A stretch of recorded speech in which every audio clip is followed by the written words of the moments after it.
quero falar hoje aqui de manhã, não vai demorar, sobre os dons espirituais. Agora, já dei estudo sobre os dons, né? Já falei aqui de como eles são classificados. Eu quero falar sobre, né? Um novo, vamos dizer assim, uma nova visão. Eu digo nova com relação ao que eu já falei aqui, né? E falar de dons espirituais no que realmente os dons espirituais são, né?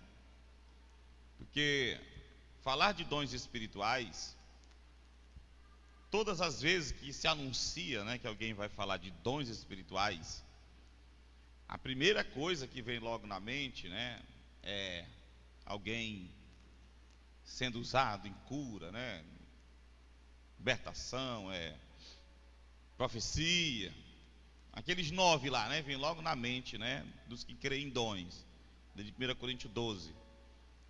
Ou mesmo de uma igreja que crê nos dons, aquela igreja fervorosa, que tem os mistérios, né? Quando se fala em dons, a primeira coisa que se vem é isso. E acaba que aí as pessoas, os grupos religiosos, né? As denominações religiosas, né? Que não creem nos dons, né? Ou alguém que nasceu num lugar onde não, eu digo nasceu no sentido de aceitou Jesus, né? Se aproximou da vida cristã,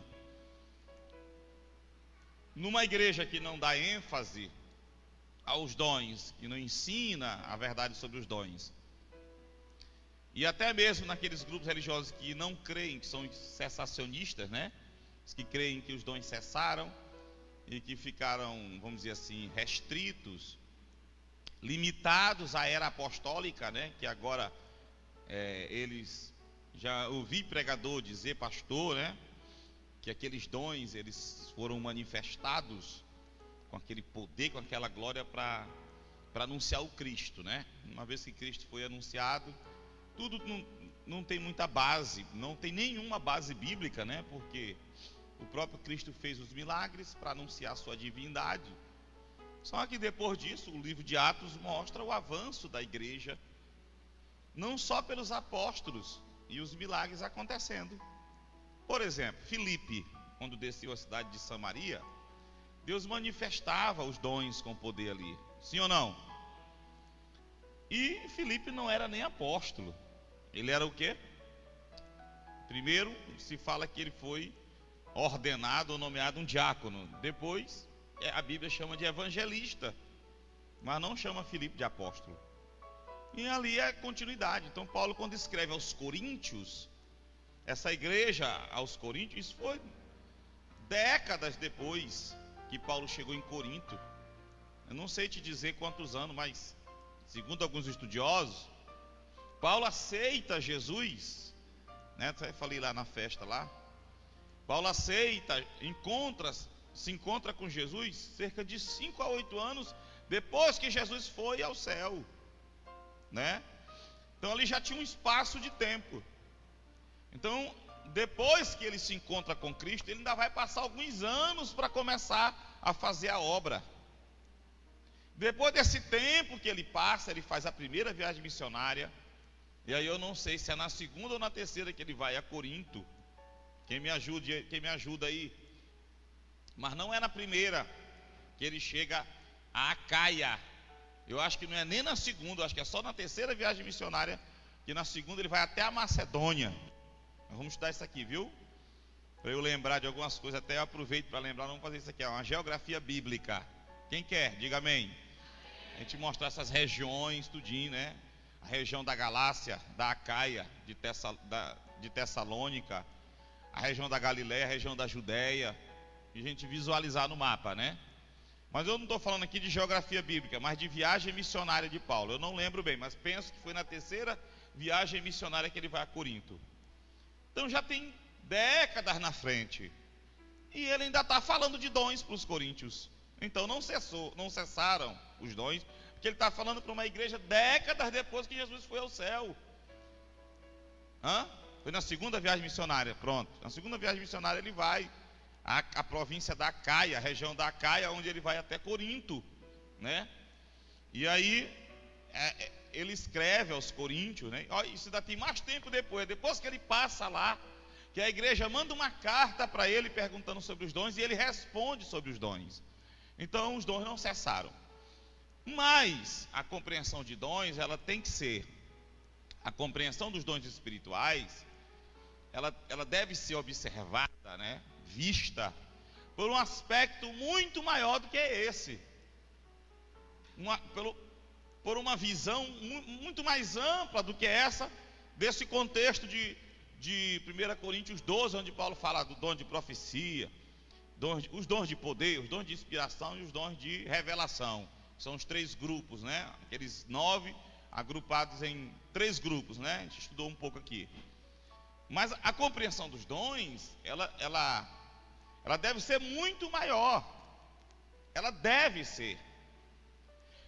E por falta dessa compreensão, o homem se assenhora de coisas na igreja, na construção da obra de Deus, que Deus nunca permitiu, nunca deu, pela incapacidade do homem.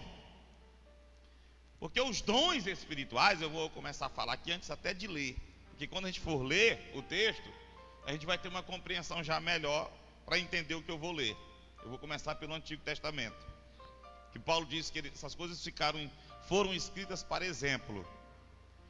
Os dons de Deus foram dados no passado, são dados e serão dados enquanto a igreja estiver na terra, para a igreja poder fazer a obra dele na terra.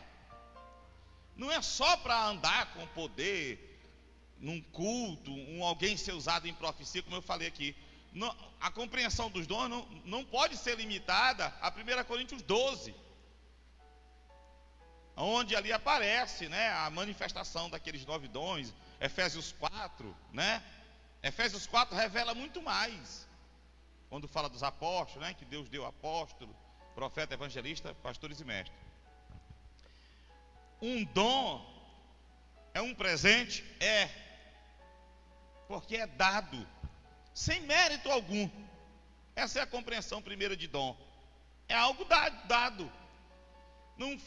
O homem não fez nada para merecer. Foi uma escolha divina pelos critérios que ele mesmo tem. Ninguém sabe, porque alguém foi escolhido. Sim ou não? Vocês conseguem entender aí? É claro que na caminhada Deus abençoa alguém com alguma coisa, por ser agradado à conduta, da atitude, das renúncias, do sofrimento dele por Cristo, né? Mas o dom, de modo geral, é uma dádiva que Deus dá por sua graça. E o dom, ele é dado como uma capacitação para o homem fazer a obra de Deus na terra. Tudo que Deus quer que o homem faça para ele na terra, antes do homem fazer isso, ele o capacita a fazer. Porque a melhor das habilidades, o maior dos conhecimentos, o que o homem tem de melhor, não o capacita para fazer algo para Deus na terra. E nós vemos, dentro do contexto bíblico, dentro da própria Bíblia, isso. Porque todas as vezes que Deus quis fazer algo na terra, ele decidiu, escolheu fazer através de quem? Do homem, não é verdade? Mas antes ele escolhe, chama, capacita e envia. Todos. Vamos começar a entrar mais na escritura. Lembra que na antiga aliança o Espírito não era derramado como é na nova. Sim ou não? O próprio Joel, né, o Espírito de Deus falou pela boca de Joel, dizendo: nos últimos dias o Espírito será derramado, ele profetizando para frente, né, sobre toda a carne. Por que ele diz que o Espírito, Joel profetiza que nos últimos dias o Espírito seria derramado sobre toda a carne? Porque na aliança que ele estava, que é a aliança passada, não era assim. O Espírito o Espírito Santo não era derramado sobre toda a carne, sobre toda a pessoa, como hoje é. como está escrito que todos que creem e aceitam a palavra recebem o Espírito logo como selo, um selado, um separado, um marcado por Deus como sua propriedade. Efésios 1 está escrito isso, sim ou não? Diga amém. Mas no Antigo Testamento não era. No Antigo Testamento o Espírito de Deus não era derramado sobre toda a carne, mas sobre alguns. Quem pode dizer quem era que recebia o Espírito de Deus, conforme os relatos bíblicos na Antiga Aliança? Profetas, reis, sacerdotes, ou algum outro que era escolhido para realizar alguma tarefa. Ou seja, todos que Deus escolhia para fazer alguma coisa, Ele ungia com o Espírito Santo. Por que Ele ungia? Por que Ele dava o seu Espírito e ungia? Por quê? Porque aquele homem, por mais que ele fosse habilidoso, inteligente, sábio, destro em alguma coisa, ele não tinha condições de realizar a obra dele, a obra de Deus na terra. Quem está entendendo? Então o contexto dos dons não se pode pensar só naquele contexto de 1 Coríntios 12, cura, milagre, prodígio. Não. Para se fazer qualquer coisa para Deus na terra, precisa-se dos dons de Deus. A compreensão primeira e maior dos dons é essa. Quem está entendendo, diga amém. Aí eu disse para vocês que quando o homem entende isso, ele começa a se posicionar melhor diante de Deus. Primeiro, eu nunca vou me lançar para fazer alguma coisa se eu não tiver plena certeza que Deus está me escolhendo para aquilo. Por quê?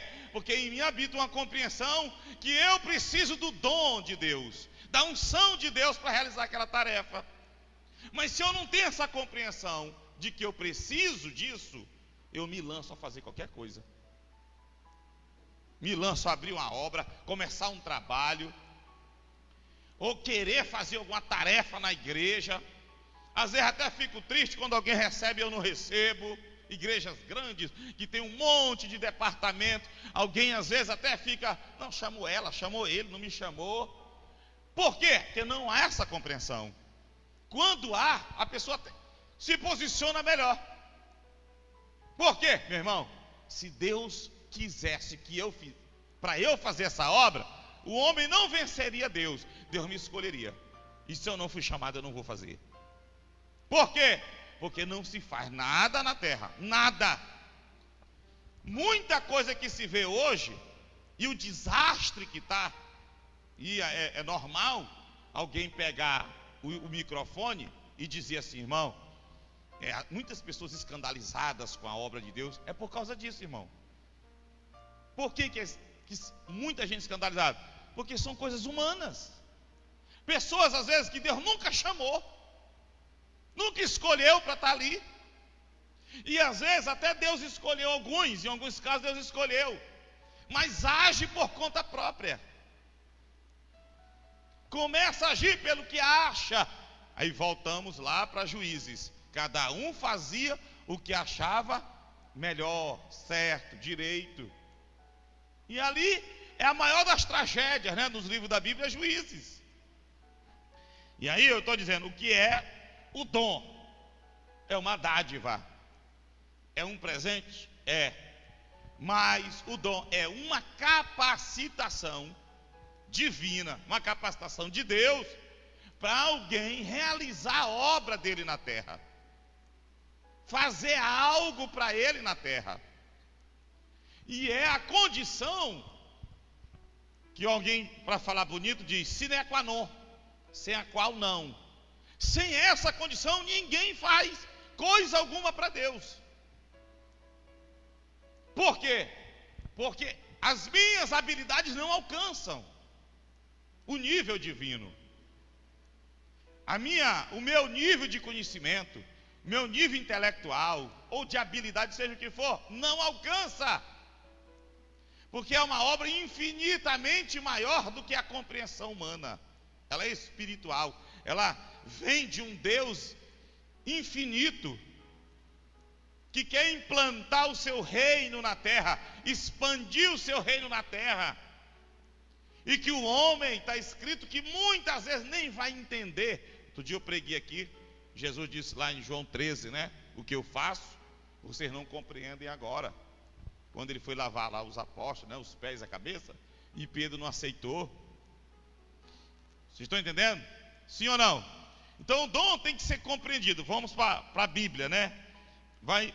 Vamos para Êxodo. Êxodo 31. Êxodo 31.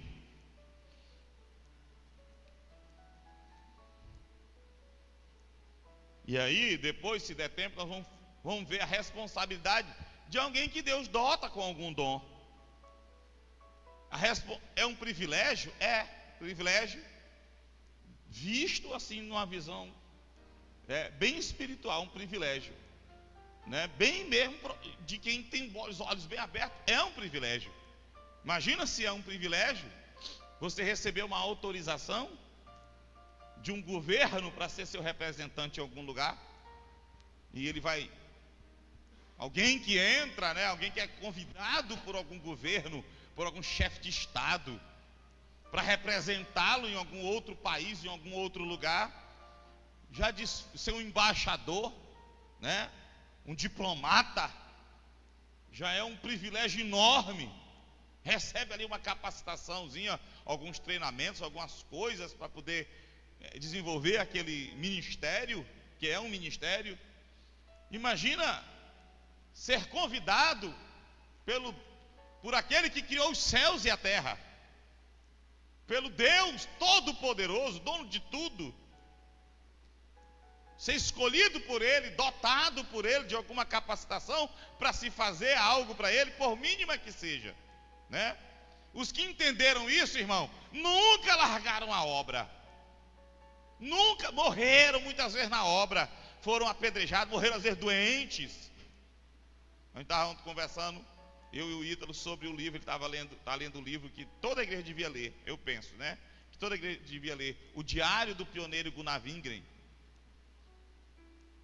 Como ele vai morrer lá na Suécia, né? Doente, né? E ele mesmo disse, é melhor morrer gasto do que enferrujado, porque compreenderam. Quem compreende, irmão, não vai parar a caminhada nem por causa das suas fraquezas, nem por causa de ataques, calúnias, vai continuar, que é um privilégio, né?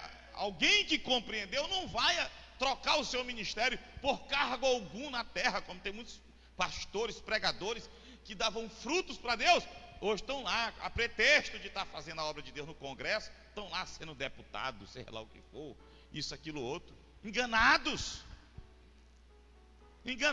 porque tem homens lá que Deus deu o dom de cura, milagres, o dom de uma palavra profunda, para construir a obra dele na terra, e ele está lá apagado no Congresso, só no conforto de ser uma autoridade, receber muito, ser procurado pelos homens, entendeu? Tem muitos enganados em tantas outras coisas, não só esses pastores e líderes que deixaram e foram para a política, né? Mas tem outros que abandonaram por causa de empresa, que a empresa estava rendendo bem.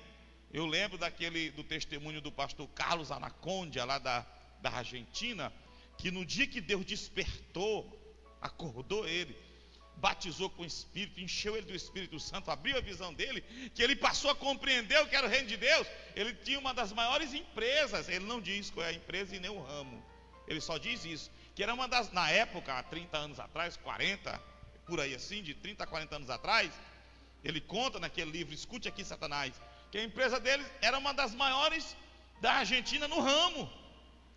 E quando ele se sentiu chamado, e ele percebeu o chamado de Deus na vida dele, que era para aquilo ali, para pregar o evangelho, para ministrar a palavra, e levar a libertação aos cativos, através da palavra de Deus, do nome de Cristo, ele quis largar tudo, ele queria vender a empresa. Ele conta no livro que ele foi orar para vender a empresa, largar tudo para se dedicar. E aí o Senhor disse, de jeito nenhum, eu vou precisar dela, E o Senhor foi que disse para ele. Então Deus levantou alguém para cuidar dessa empresa, e ele ficava na obra, nos subúrbios, levando as cruzadas. Ele comprou logo caminhão, tenda, e ele ia fazer cruzada em tudo quanto era lugar. Mas essa é a compreensão. Essas são as atitudes de alguém que compreendeu a coisa. O privilégio de ter sido escolhido por Deus para se fazer, e às vezes a gente não tem. A gente fica se embaraçando com as coisas dessa vida. E alguns largam mesmo o ministério. A gente tem um dom tão lindo, né? Todo dom é lindo, né? Que vem de Deus. Mas tem alguns que tem um dom que sobressai, pregando, evangelizando, cantando, né? O que mais? Desses assim que sobressai, né? De cura, libertação. Que todo dom é importante. Tudo é para edificação. Todos são necessários para o sustento da obra, do corpo, o avanço do reino de Deus na terra. Mas tem aqueles que se sobressaem. Nem todos vão para o púlpito, não é verdade? Nem todos vão. Mas não quer dizer que nem todos são úteis. Todos são, de igual modo. Isso está escrito, né? Então, a compreensão do dom, quando ela entra, quando ela penetra. Eu estava ainda agora ali sentado, aí começou uma música, né? Agora eu esqueci. É melhor que a própria vida, o teu amor é melhor que a própria vida. Não tem uma música aí? E eu estava ali tentando me concentrar, mas não conseguia, e repetia. O teu amor é melhor que a própria vida. E eu tentando, até que eu parei para prestar atenção, porque mexeu tanto que eu não conseguia. Aí eu disse assim, conversando ali perto do Ita, eu digo, rapaz, uma compreensão dessa, bem aí, o teu amor é melhor, maior, como é que ele diz aí, a música? Melhor que a própria vida. Digo, uma pessoa que interiorizou esse conhecimento, não só que ouviu e canta, mas se interiorizou. Se isso virou compreensão de verdade, como não é a vida de um homem desse? Que o amor de Deus é melhor que a própria vida dele. É uma vida de muita dedicação, muita busca, muita entrega, de renúncia, meu irmão. Por isso que um sábio costumava dizer que esse negócio de cantar é coisa linda, mas é uma responsabilidade muito grande, ó. Porque a gente vem pregar aqui, é uma cobrança doida. Eu digo doida porque às vezes fica até vigiando a gente, para saber se o que a gente prega a gente vive, e saber se a gente vive o que prega, sim ou não? Quem está pregando. Mas alguém pega o microfone para cantar. Eu te amo mais que tudo, Senhor. E nem percebe às vezes a letra. É verdade ou não? E muitos sobem. Olha a responsabilidade. Está pregando ou não está? Sim ou não? Está pregando ou não está? Tá. E alguém já dizia, pastor, conversando comigo, esse negócio de cantar é uma responsabilidade que a pessoa às vezes nem presta atenção. Eu te darei a minha vida, a minha própria vida, e tanta coisa. Diz aí, uma frase forte aí de uma música aí, diga aí, lembre aí. Como? O Marcos se lembrou de uma. Pode me testar, eu não vou recuar. Tá, né? Pode me testar, meu amigo.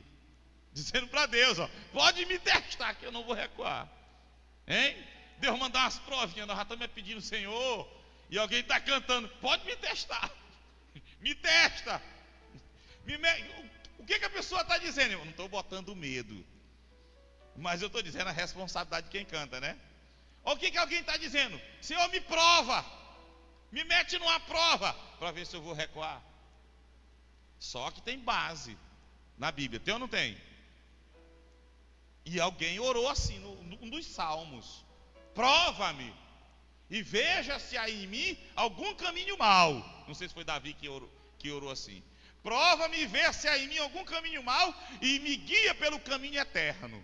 Esse aí estava querendo santificação. Mexe comigo, porque aparentemente está tudo ok, ó. Aparentemente aqui está tudo top.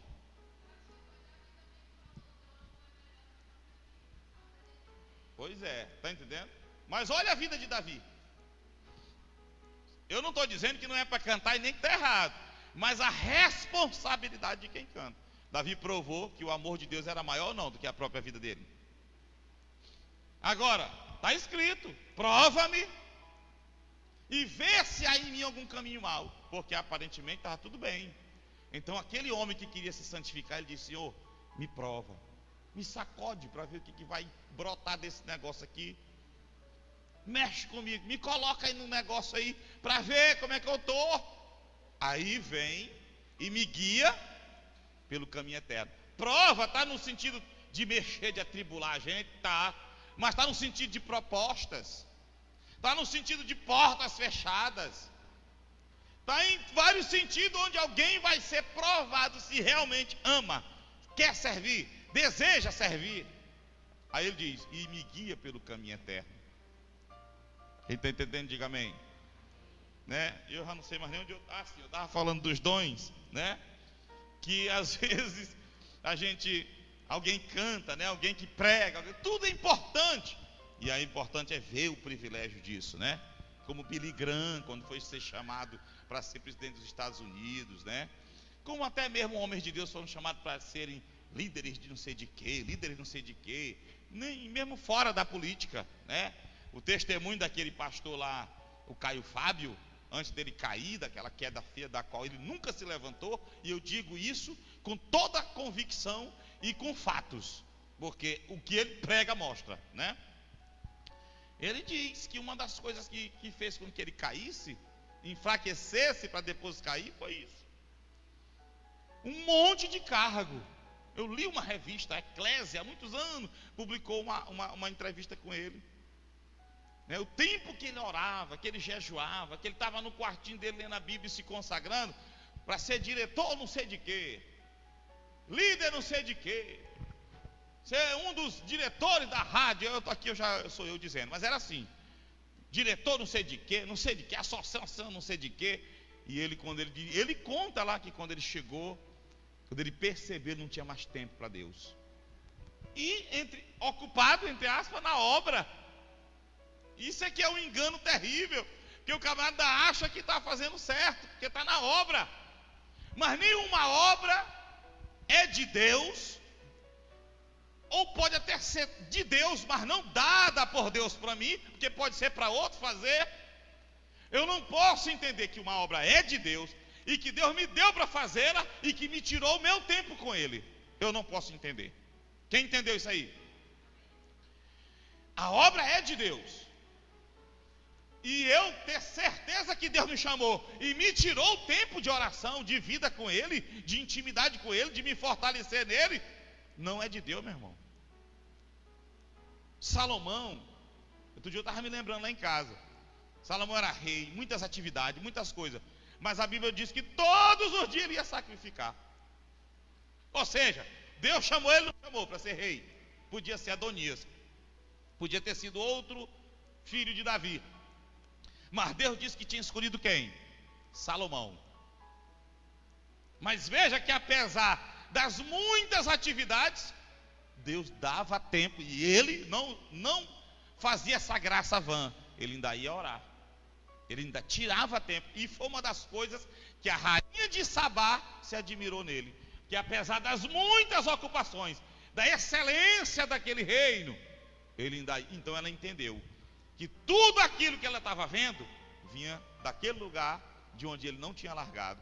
Quando ele deixou de ir para lá, o reino se acabou. Quando ele deixou e não teve mais tempo e nem valorizou aquele lugar, porque o tempo se acha quando se valoriza. E aí, para quem não é nem cristão e está me ouvindo aí, se me ouvir depois, que talvez eu vou postar, já dizia, eu não sei se era o Belchior que dizia: o tempo a gente arruma quando gosta de fazer. É verdade ou não? Quando a gente gosta de fazer uma coisa, a gente arruma tempo e é ligeiro.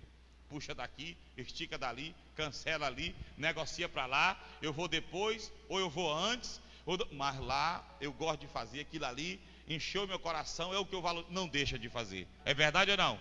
Não fui por isso, não fiz por isso, não estou lá por isso, estou para lá, porque o prazer não está mais enchendo o coração. Os olhos já estão brilhando para outros lugares, o coração já está para outro lugar, e isso é provado nas atitudes. Ainda que a palavra tente justificar, as atitudes denunciam a gente. Sim ou não? Vida cristã é prática, ela está dizendo vida. Como é que eu amo o Senhor e não tenho mais tempo para Ele e nem para a obra dEle? Como é que eu sou tão grato a Deus, eu amo tanto e não tenho mais tempo para Ele? Como é isso, irmão? Tem uma coisa errada ou não tem? Tem incoerência ou não tem no meu falar? Sim ou não? Não, eu estou amando outra coisa. E a ela eu estou, sem perceber, me dedicando. Sem perceber não, percebendo. É sem querer o quê? Admitir. Um assunto puxa outro, né? Me ouvir não é fácil. Então, Êxodo 20, eu disse o quê? Êxodo o quê? 31. Qual o versículo que eu falei? Esse eu não falo, eu só falo na hora, né? É a partir do versículo 1 mesmo. Vamos lá? A partir do versículo 1 mesmo. 31 primeiro. Olha lá, ó. Disse mais o Senhor a Moisés. Está todo mundo aí ok? Diga amém. Disse mais o Senhor a Moisés: eis que chamei pelo nome a quem? Bezalel, filho de Uri, filho de Ur, da tribo de Judá. E o enchi do Espírito de Deus, de habilidade, de inteligência e de conhecimento em todo o artifício. Vamos ler só até aí, que ele vai dizer aí um monte de pessoas, outras pessoas que ele escolheu, né? Então ele escolhe quem? Como é o nome do camarada? Enchi primeiro, ele diz, do Espírito de Deus. A unção do Espírito de Deus na vida dele foi específica para quê? Continua a leitura depois do Espírito de Deus, quando ele diz: habilidade, inteligência, conhecimento em todo artifício. O Espírito de Deus vem para trazer o quê? Habilidade na área que Deus vai precisar. Isso é chamado, de outras palavras, dom. Quem tem um dom? Quem tem um Espírito? Primeiro, para receber um dom, recebe-se o quê? O Espírito. Porque o dom vem com ele. Ele é o capacitador. Por isso que ele diz: eu enchi do Espírito e de aí vai. Agora presta atenção. Para que é que Deus está capacitando esse homem e os outros depois? Vamos já ler outro texto aqui, por isso que eu não quero ler só até aqui. Para que é? Para construir a obra do tabernáculo. Aquela tenda no deserto, ela tinha que ser bem trabalhada, excelentemente trabalhada. Ela tem uma figura da igreja, aquela tenda. Tem até 2 livros, eu tenho eles. Marcos já leu um, não sei se leu o segundo, sobre o simbolismo de tudo que estava naquela tenda, que era montava e desmontava lá no deserto. Então lá tinha, só de móveis, tinha na entrada o altar do holocausto, feito de bronze, porque tinha que queimar. Aí depois vinha a bacia, que era de se lavar, antes de entrar no segundo véu, no tabernáculo propriamente dito, porque tinha a cerca, a área fora. Se tu conseguir rapidinho, bota aí, se tu conseguir a foto dele com a tenda. E dentro tinha a arca da aliança, o altar do incenso, aquela do fogo, o candelabro, a mesa dos pães. Tudo era muito lindo, bem trabalhado, tudo com moldura, tudo com desenho, tudo bem encaixado. Obra de arte que talvez hoje não se vê. Talvez não, com certeza. Não se vê obra bem trabalhada como aquelas. Eu penso que não. Olha aí, ó, como era. O tanto de coisa, irmão. Era mais ou menos essa cor aí, de ouro, de prata, de bronze polido. Tudo muito bem feito. Cada estaca dessa, cada porte dessa de madeira revestida de ouro, as cabeças de prata e não sei o que. Essas tendas, tudo. Até as vestes do sacerdote bem costurada, trançada, tingida, não sei o que. Tudo isso aí era o centro da adoração na antiga aliança aí, enquanto estiver no deserto. Depois vem o templo, né? Depois daí o templo. Então Deus vai fazer o primeiro templo dele na terra. Primeira casa de adoração é o tabernáculo, né? E eles vão construir. Então Deus está dizendo o que para Moisés? O que Deus está dizendo aqui? Deixa aí. O que Deus está dizendo aqui para Moisés? Vamos ler de novo. Disse mais o Senhor a quem? A Moisés. Moisés era o quê? O líder. Certo? Moisés era o líder da congregação. O líder espiritual. O líder, vamos dizer, tribal, de toda aquela tribo. Não era uma nação, mas era um aglomerado de tribos. Era o legislador, né? E Deus vai dizer para ele, lá no monte, ele ainda está orando no monte, ó. Disse o Senhor a Moisés: eis que chamei pelo nome a Bezalel, citando o nome por nome, né? Eu escolhi lá embaixo, Moisés, ó, Bezalel, e enchi do Espírito de Deus de habilidade para ele mexer nessas coisas aí, tudinho aí, ó. Ele vai ser o líder disso aí. Mas eu chamei outros homens habilidosos e ungi também com o Espírito. Já são habilidosos, mas eu ungi com o Espírito, que vão ajudá-lo. Certo? Até aí tudo bem? Agora volte aí para o capítulo 25.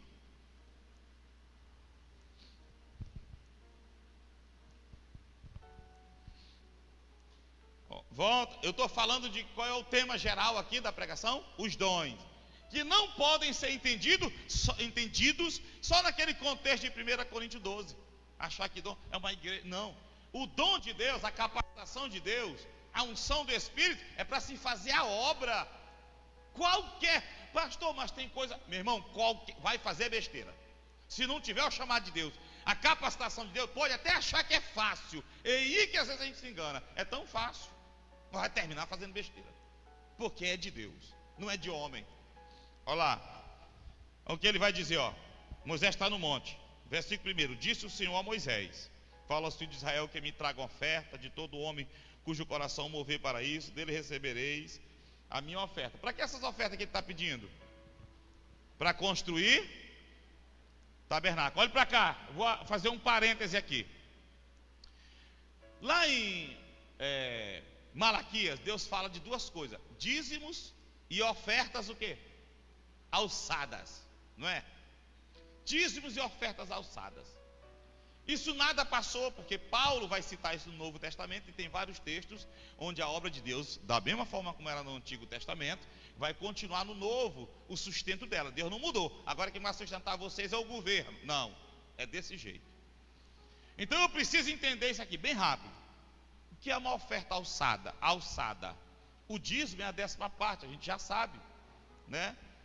E o que é uma oferta alçada? Uma oferta alçada, né? Eu vou falar aqui em linhas gerais, de forma bem resumida, porque não é um assunto. É uma oferta destinada a se fazer alguma coisa. Por que aqui eu não faço? Eu não critico ninguém, deixo alguém conduzir a igreja do jeito que recebeu, a instrução, né? Por que eu não faço aquela coisa? Vem colher aqui no altar, leva a salva, vem aqui. Por quê? Porque eu entendo que a oferta é algo que brota do coração,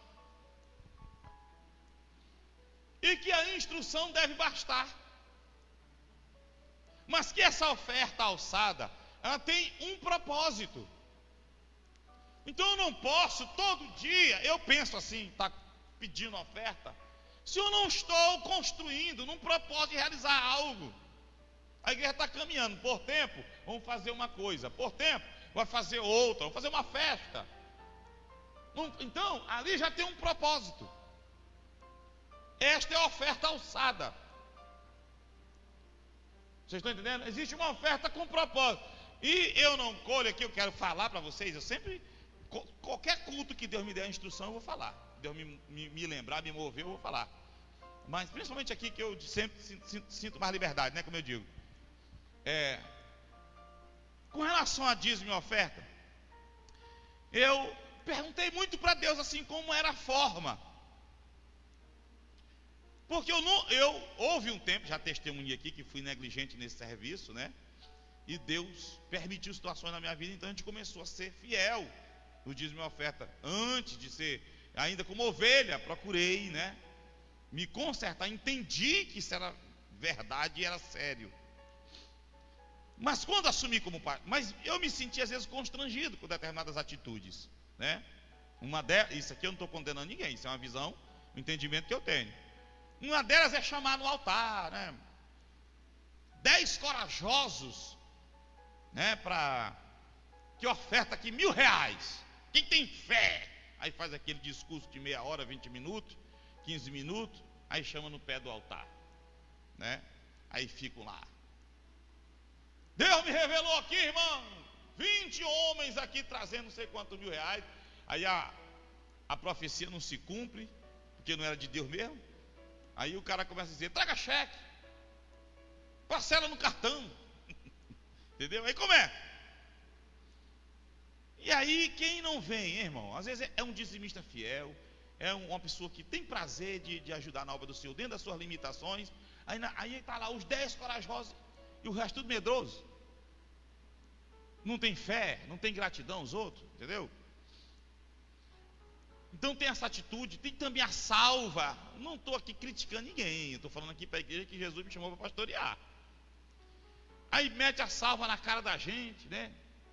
Aí a gente às vezes faz só o gesto. Quantas vezes eu fiz só o gesto assim, com vergonha? Eu vou sendo sincero aqui, quem já fez isso? Sim, até em tom de brincadeira aí, ó. Faz assim. O que constrange, irmão? Você está entendendo?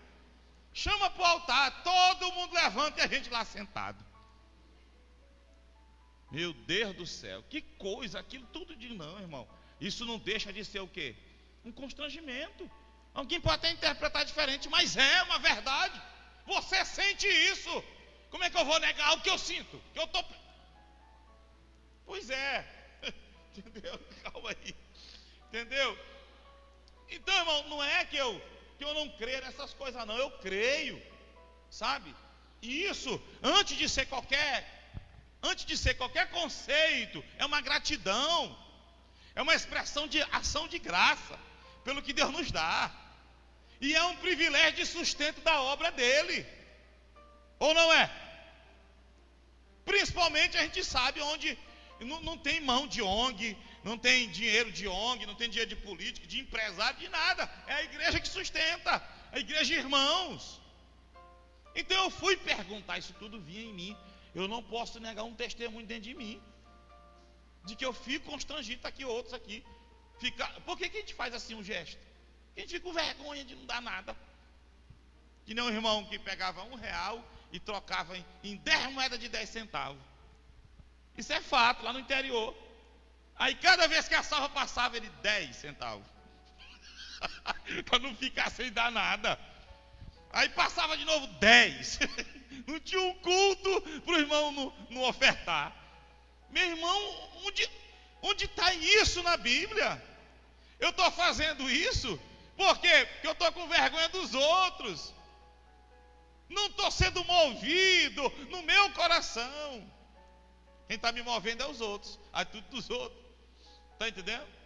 Então eu perguntei para Deus, eu achei um texto, vários textos, né? Tem no Antigo e no Novo, lá em Ezequiel, onde no templo ficavam os gasofiláceos. E eram vários. Na parede do templo, a boca ficava fora, eu não sei bem dizer, porque lá só descreve. E alguém depositava e tinha um cano que descia para dentro. Então, ou seja, não dava para roubar, porque já tinha uns ladrões na época. Então alguém vinha lá, tinha uma área de jogava, caía lá para dentro. Alguém ia lá para dentro, abria, os levitas, né, responsáveis, os sacerdotes responsáveis pela coleta, e o levavam para a sala do tesouro, a casa do tesouro, o lugar no templo onde se armazenava as moedas, o dinheiro e os alimentos, animais, cereais, tudo para lá para dentro.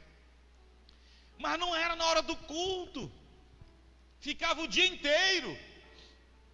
Era o dia inteiro, alguém recebeu uma bênção, alguém foi abençoado, ou mesmo sem ter nada, às vezes o coração se moveu, eu quero ajudar. Ninguém precisava olhar, ele ia lá e colocava. Jesus um dia sentou no templo, bem pertinho do gasofilácio, e ficou olhando como era que as pessoas, ali não disse que estava tendo um culto, o povo cantando, glória a Deus, pois vencerei, vamos ofertar. Não tinha, vocês estão entendendo? Alguém se movia para ir ou para não ir. Ele só ensinou que Deus vai recompensar. Ele ensinou que Deus vai honrar essa pessoa. Se tiver o coração naquilo, se fizer com alegria, se fizer com prazer, com gratidão, Ele vai honrar. Mas eu posso estar pressionando a igreja, eu não posso. E pressione alguém dar, mas não vai receber, eu não sei nem se recebe alguma coisa, né? Então Jesus olhou lá os fariseus e olhou uma viúva que trouxe 2 moedinhas, né? Encardida, chega a estar na mãozinha assim, chega a estar suada. Jesus disse, ela deu mais do que todos, que vocês deram do que sobejaram. E ela deu todo o sustento. Ou seja, ela confiou o sustento dela nas mãos do Deus que ela serve.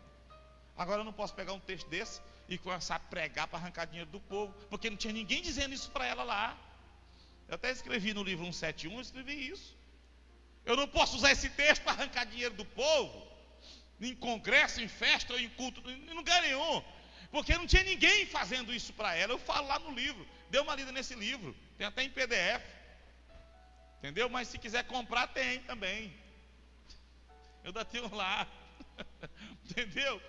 Então, não tinha ninguém constrangendo, dando proposta, fazendo propaganda de nada. Ela se moveu, foi lá e quis fazer aquilo de coração. Vocês estão entendendo? Sim ou não? Então Deus está dizendo aqui, ó, de todo homem cujo coração o mover para isso. Agora anuncia que a obra está precisando. Moisés diz para o povo que nós vamos construir o tabernáculo e nós vamos precisar de muita coisa. Diz ao povo. E o coração deles, aí Deus ia trabalhando também no coração daqueles que ele podia contar, né? Ia trabalhando de forma que lá na frente, não é o nosso assunto, o responsável pela coleta mandou chamar Moisés e disse: Moisés, disse para o povo parar de trazer, porque já passou e muito do que a gente precisa. Porque quando Deus está no negócio é assim, né? Não precisa choro, choramingado, com mentira no altar, encher de esperança a cabeça do povo. Não precisa. Vocês estão entendendo? Sim ou não? Então, voltando aqui para o assunto, né? Então aqui ele diz, olha, disse o Senhor a Moisés, fala, ele vai construir o tabernáculo, certo? Isso aqui. E Deus vai mostrar o tabernáculo para Moisés, como é que ele queria. É assim que ele faz quando ele chama alguém para fazer a obra dele. Por isso que ele precisa ungir, porque ele vai mostrar para a pessoa. O que é o mostrar? Alguns ele fala diretamente, outros ele dirige a pessoa a fazer do jeito que ele quer. Aqui é um exemplo clássico.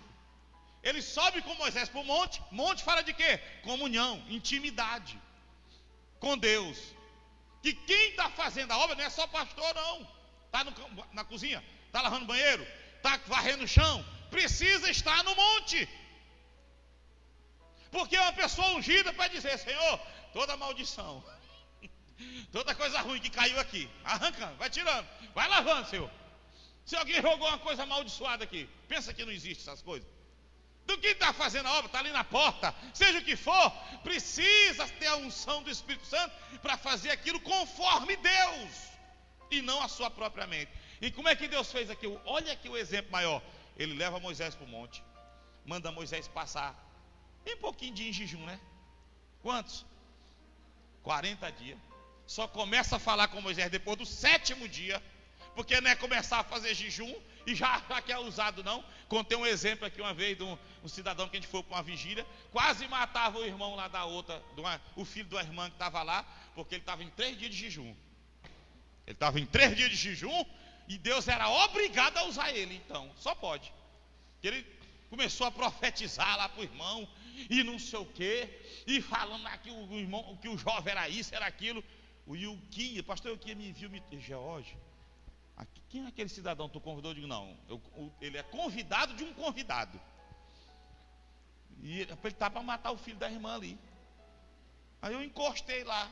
Quando eu encostei, a irmã já estava chorando, a mãe. O pastor, meu filho não fez isso não faz isso, não sei o que, meu filho não é assim. Aí ele disse: não, pastor, se eu errei, ele falou se entregando. Se eu errei, pode falar, porque eu estou 3 dias de jejum. Irmão, Deus às vezes permite eu participar dessas coisas aí, para me aprender. Porque eu estou em 3 dias, então, porque ele estava em 3 dias de jejum, é obrigado Deus usar ele. É obrigado ele falar as coisas e ser de Deus. Que nada, irmão.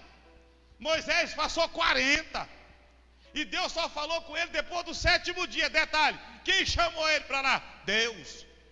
Quem escolheu Moisés? Deus. Tudo na direção de Deus. E só depois de 7 dias que Deus começa a falar com Moisés. Qualquer um pode, irmão, se empolgar. E é bom jejuar. Mas não quer dizer que você vai jejuar hoje e amanhã a bênção está lá na... Ei, é aqui que mora a irmã Maria? É. Eu vim trazer isso aqui para ela, que Deus mandou. Deus disse que era para mim ir na rua tal, que lá tinha uma pessoa na casa tal, que era para me levar isso aqui. Um dia. Não é isso não. Aí, ó, olha o que ele vai dizer, ó.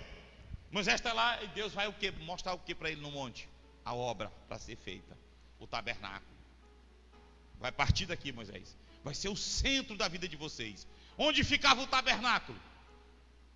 No acampamento, no centro, e as tribos ao redor. Vê se tu acha essa foto aí. Agora o centro da obra, o tabernáculo.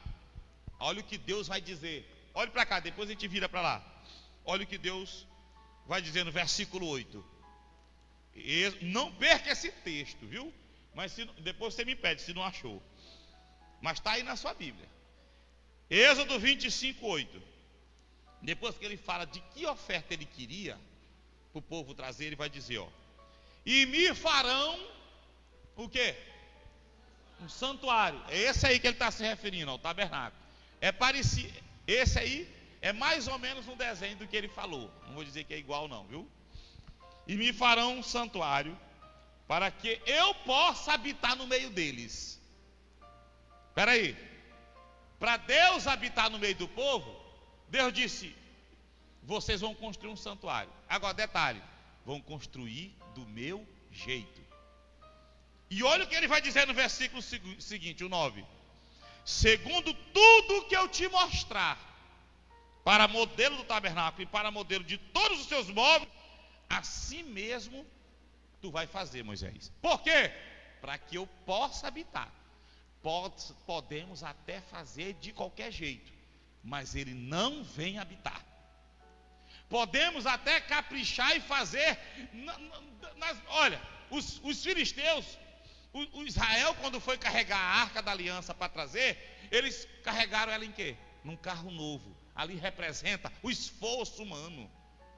Era como se Deus dissesse assim para nós hoje: olhe para cá, é para levar a arca no ombro de vocês. Eu vou escolher quem é. Escolheu esse grupo aqui. Aí vocês alternem, mas é esse grupo aqui que vai levar. Aí alguém disse: não, pastor, o irmão ali comprou uma, como é o nome daqueles carros dos Estados Unidos lá? Uma limousine. Não, o irmão ali comprou, pastor, uma caminhonete linda. Vamos levar nela. Foi desse jeito. Mas é de luxo, é top. Deus merece. Deus merece o melhor. Bora levar ali. Leva ali que é seguro e tal. Melhor do que levar no ombro dos outros. Mas como foi que Deus mandou? Como foi que Deus mandou? Foi no carro ou foi no ombro das pessoas? Eu posso também dizer assim, ó: eu vou fazer essa obra aqui, irmão. Eu vou fazer isso aqui, puxar daqui para lá. E vou chamar um arquiteto. Eu vou chamar isso, aquilo, outro. Só tem uma coisa: Deus vem se nós fizermos do jeito que Ele mandar. E se Ele mandar de uma maneira rústica, que foge do padrão humano, ou fica abaixo do padrão humano, problema do homem. O nosso negócio, a dificuldade de Deus é encontrar alguém disposto a obedecê-lo. Lembra que eu falei aqui outro dia? Porque às vezes essa vontade vai exigir mais esforço, mas às vezes essa vontade fica até abaixo do nosso padrão. Daí os filisteus querendo carregar a arca num carro novo, quando era para levar, era no ombro. É cansativo, está longe, mas é no ombro. Quem está entendendo, diga amém. Então olha o que Deus vai dizer, irmão. Isso aqui é lindo, principalmente para você que Deus está escolhendo para fazer alguma coisa para Ele. Para nós na terra, eu digo você que está agora sendo preparado, né? Eu também estou, mas Deus já me colocou aqui. Outros já estão dirigindo alguma coisa, outros Deus está preparando para colocar em algum lugar. Olha o que Ele está dizendo, 9, de novo. Segundo tudo que eu te mostrar para modelo do tabernáculo e para modelo de todos os seus móveis, assim mesmo farei. Como se não bastasse, olha o último versículo desse capítulo 25. Último versículo. O que ele está dizendo?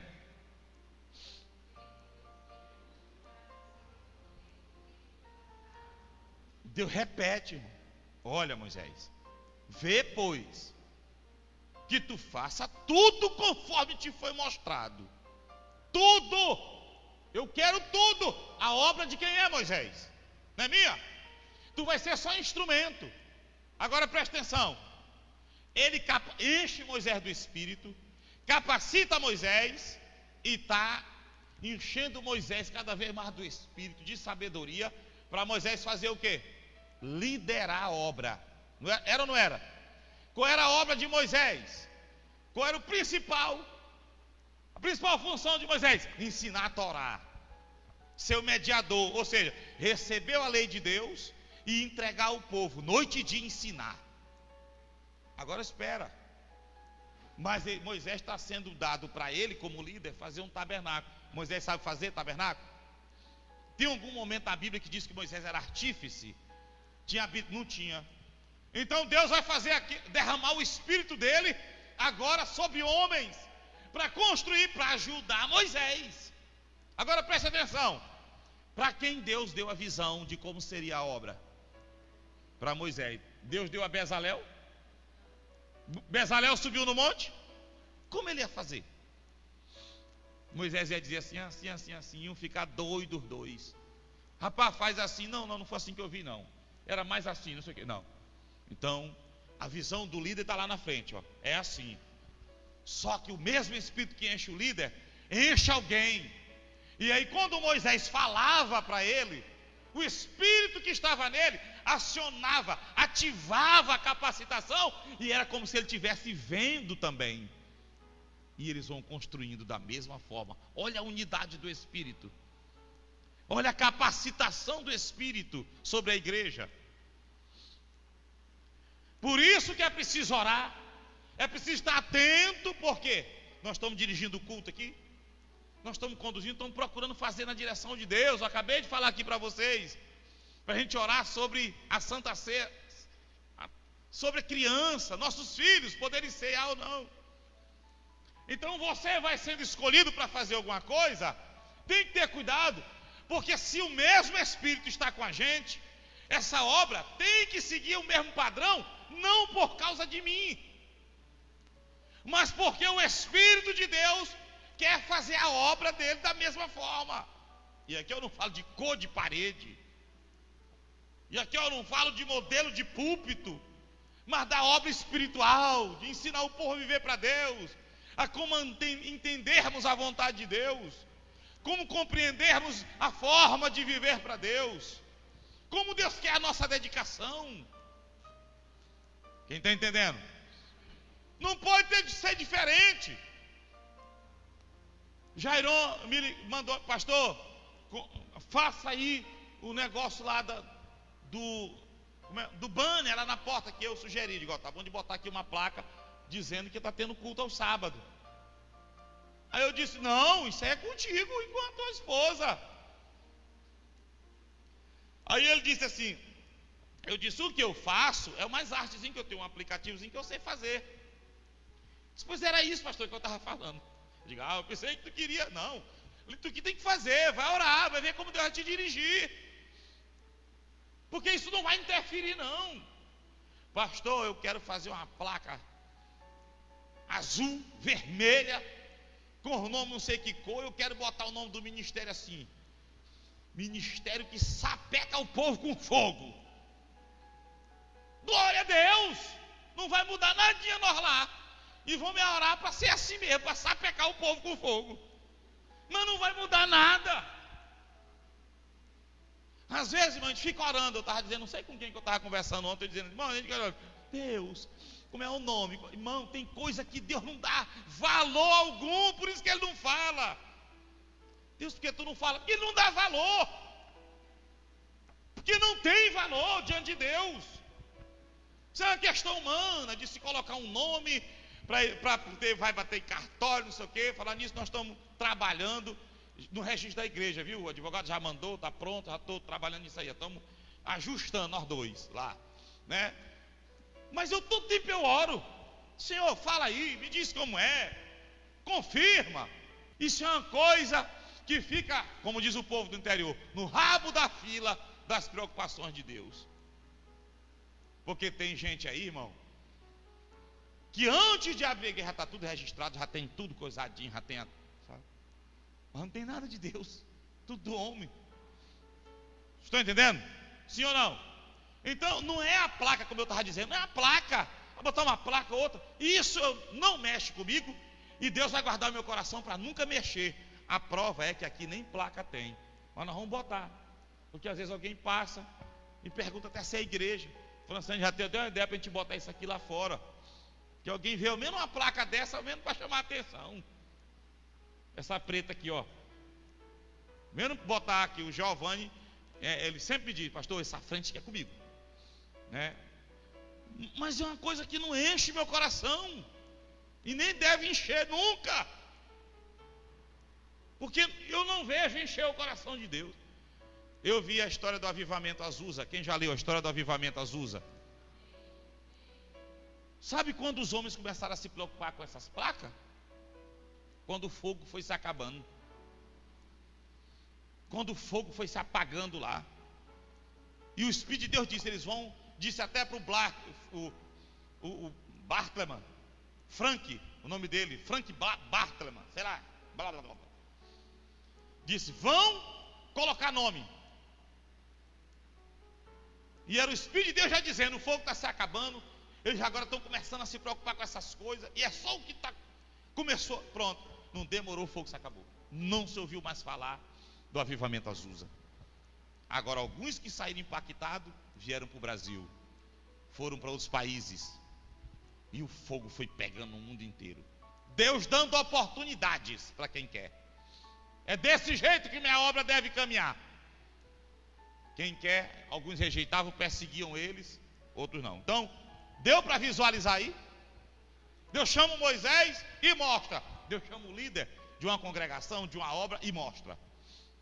O líder não é obrigado a saber tudo e nem sabe. Então ele vai ungindo pessoas. São dons de Deus, são capacitações, e são sobrenaturais, porque são dadas por Deus para fazer algo que eu não sei, e da forma que eu não sei como deve ser. A minha experiência de ontem não vai servir para amanhã, porque Deus, está escrito que Deus é Deus de coisas. Agora, as minhas experiências com Deus, de saber do que Ele agrada, do que não lhe agrada, mas a forma que Ele vai fazer, eu posso ter construído 10 igrejas, 10 templos, eu posso ter impactado um país não sei de onde. Deus me chamou para outro país. Eu estou aqui treinado, meu amigo. Aquele país todinho lá foi eu. Agora aqui, não. É outra obra, é outro povo, é outra obra. Deve ser buscada a direção de Deus para aquele novo momento. Sim ou não? Quem está entendendo aí? De maneira que eu fecho dizendo, só até aqui. Por isso que eu disse que ia falar de dons numa outra compreensão, a compreensão geral e do que os dons são. Dentro daí a gente vai falar especificamente do que Deus usa. E é por isso, olhe para cá, que Efésios 4, Paulo vai dizer, ali são os principais. Porque ele desceu as partes baixas da terra, e diz que quando ele subiu, ele deu dons aos homens. E ele deu apóstolos, profetas, evangelistas, pastores e mestres. Esses são os líderes da minha obra. Esses são os escolhidos para liderarem, para fazerem a minha obra. Esses aqui eu estou ungindo e capacitando. Essa unção é o direcionamento. Essa unção é a capacidade primeiro de ver. E muitas vezes não é ver com os olhos abertos, como Moisés viu. Mas muitas vezes é o ver no sentido de compreender, de entender, de perceber. E nem todos vão ter, porque só aqueles que foram ungidos para esse propósito. Lembra, nós pregamos quinta-feira aqui sobre o quê? Pregamos quinta-feira aqui sobre o quê? Quando Deus vai ungir 70 anciãos para ajudar Moisés, que Moisés pediu ajuda e disse que não aguentava mais. Era um ancião, já cooperavam na obra.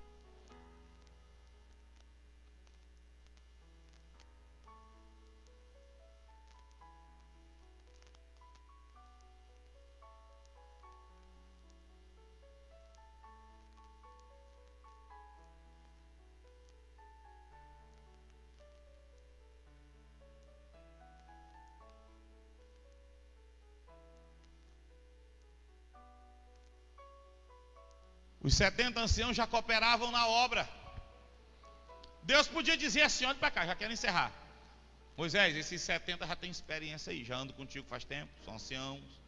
Não, chama que eu vou tirar do Espírito que está sobre ti e vou ungí-los, vou capacitá-los. Para quê? Para receber a visão, para receber a compreensão, para receber também o peso da responsabilidade no coração. Que é muito fácil a gente dar opiniões. Agora, quem está com a mão no arado é que sabe a responsabilidade. Essa unção, ela não vem para trazer só habilidade. Ela traz temor, a capacidade para ouvir. O líder, a gente está ensinando. Às vezes, irmão, tem coisas que eu digo assim, eu não vou mais falar. Porque eu já disse como é que deve se ir no culto, o zelo, a atenção, o comprometimento, a visão. E se alguém está entendendo que é coisa minha, eu não vou mais falar. A responsabilidade, porque o diabo se opõe a um culto como esse, coisa às vezes que aos olhos das pessoas é tão simples, mas há tanta oposição, há tanta obra maligna para tirar alguém do culto, e tira alguns. Então nós temos que, como Daniel orava por si, orava pelos que não oram, oravam por aqueles que pediam perdão pelos outros. Eu já instruí aqui os irmãos que têm dons da guerra do mundo espiritual, das visões, do sentido de chegar aqui e estar concentrado, entendeu? Às vezes eu vejo e eu fico morrendo, está entendendo? Alguém que prega sempre está preparado ali, não é para se preocupar se a palavra está bonita ou feia, não. É estar preparado, porque às vezes tem dia que eu vou orar, Senhor, e Deus vai me dirigir. Alguém pode pensar que é coisa minha, e se não for, se for o Senhor chamando, o servo, o vaso, está entendendo? Então, essa capacitação, ela do Espírito, ela vem essa unção, não é só para dar habilidade para alguém fazer, como veio para Bezalel, mas enche de inteligência, enche de habilidade, enche de temor, enche de um homem que vai unir alguém para fazer a obra de Deus, e precisam estar unidos juntos. Agora Moisés não sabia fazer isso aí, então ele contava com essas pessoas aí. Vocês estão entendendo?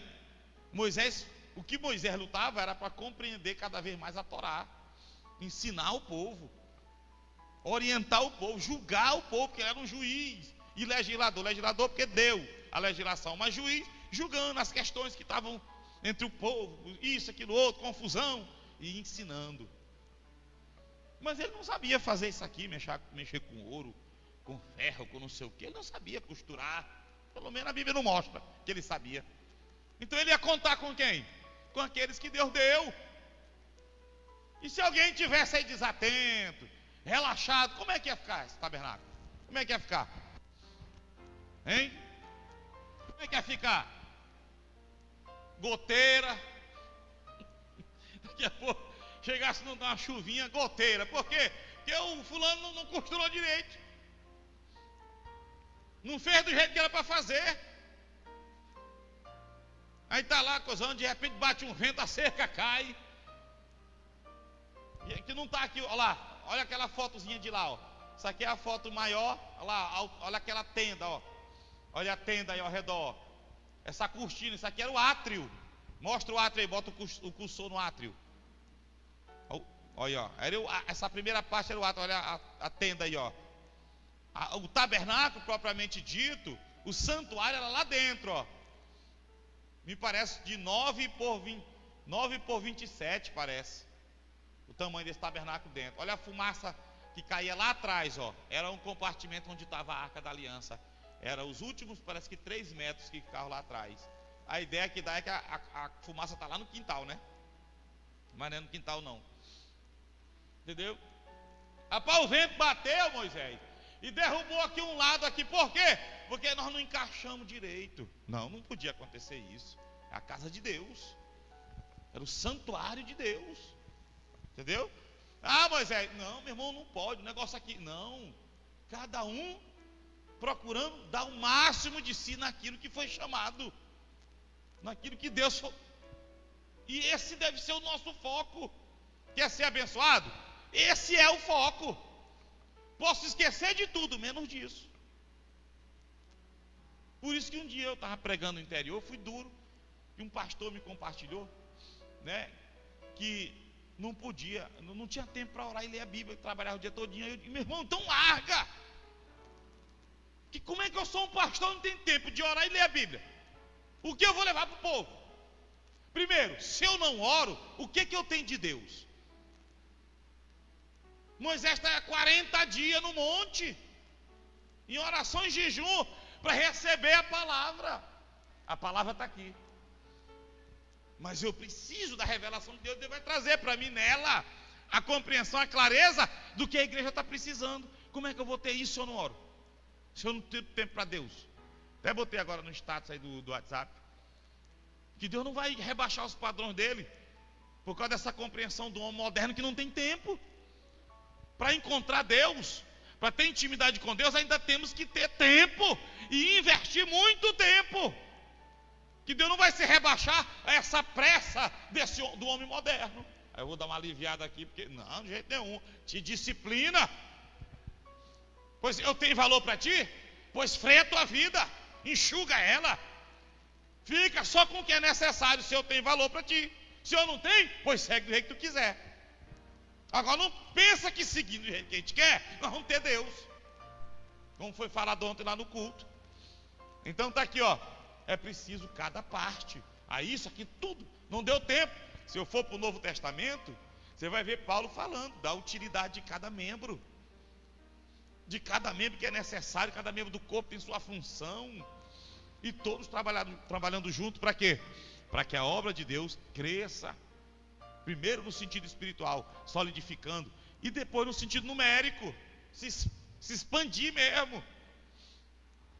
Quem está entendendo, diga amém. Não dá mais tempo, né? Mas depois um dia que Deus quiser, a gente continua esse assunto aqui, entrando mais especificamente nos 2 momentos. Me cobrem se eu esquecer. Porque quando nós recebemos o Espírito, nós que aderimos e cremos na doutrina pentecostal, há 2 momentos de Deus no que diz respeito ao derramar do Espírito dele na nossa vida. Nós recebemos o Espírito quando cremos e aceitamos, mas depois ele vem para nos capacitar para fazer a obra, e isso é lindo. Estava aqui no esquema aqui, mas não vai dar tempo, porque se começar tem que terminar. Para terminar dá meio-dia. Amém? Então vamos orar agradecendo o Senhor, né? Para a gente fazer a obra, né? E a nossa prosperidade, e eu não falo prosperidade aqui de riqueza, tá? Eu falo do suprir de Deus. Está na medida do que eu zelo por isso, pelas coisas dele aqui na terra. À medida do que eu valorizo, eu sempre prego isso. Penso que vou pregar até a hora de Jesus me levar. Que é esse cajado é que vai abrir porta na minha vida, vai me proteger. Como Davi disse, a tua vara e o teu cajado me consolam. É o ministério, o compromisso e o comprometimento com o que Deus me deu é que vai fazer com que a graça de Deus se manifeste na minha vida, no que é necessário para mim nessa vida aqui. Como está escrito em Mateus 6,33: buscai em primeiro lugar o reino de Deus e a sua justiça, e as demais coisas, mas é em primeiro lugar. E eu posso estar dizendo isso, mas Deus quer que eu viva isso. Eu posso estar dizendo que Deus é meu primeiro lugar. O teu amor é maior, melhor que a própria vida. E é lindo isso. Agora isso precisa ser vivido, praticado. E não tem transformação. Ninguém melhora por capricho. Irmão, aquele irmão ali, ele é um crente santo. Quase não pisa na igreja, não ora. Mas pensa, não existe isso. Talvez a tua análise de santidade dele ou dela é que está equivocada. Talvez não está equivocada, porque a gente tem base na Bíblia para mostrar que a transformação e a santificação do homem é uma obra do Espírito de Deus, que opera no homem interior. E isso exige obediência, exige vida com Deus. Por isso que é chamado fruto do Espírito. porque é o que gera, o que é gerado em nós, em consequência da nossa comunhão, do nosso comprometimento com Ele, do nosso entrosamento com Ele, na linguagem do povão. O Richard Foster explica isso. A mudança não é por capricho de fora para dentro. É claro que eu devo identificar o que eu tenho que mudar, mas se eu não for buscar em Deus, esse capricho, no menor das fraquezas, dos vacilos, eu volto de novo. Porque essa mudança é de dentro para fora. Leia esse livro, A Celebração da Disciplina, de Richard Foster. Eu indico livros que explicam a palavra. Um homem de Deus que explica a palavra, né? Então é esse comprometimento com Deus, e que se dá pelo meu ministério, porque eu tenho que desenvolver uma obra. Isso me impulsiona a buscá-lo, a viver para Ele, a estar junto a esse meu comprometimento, compromisso, intimidade. Vai operando coisas em mim que eu nem vou percebendo, e outras eu vou perceber. Isso é a santificação do Espírito Santo. E não tem nada de religião, mas de espiritualidade. Amém?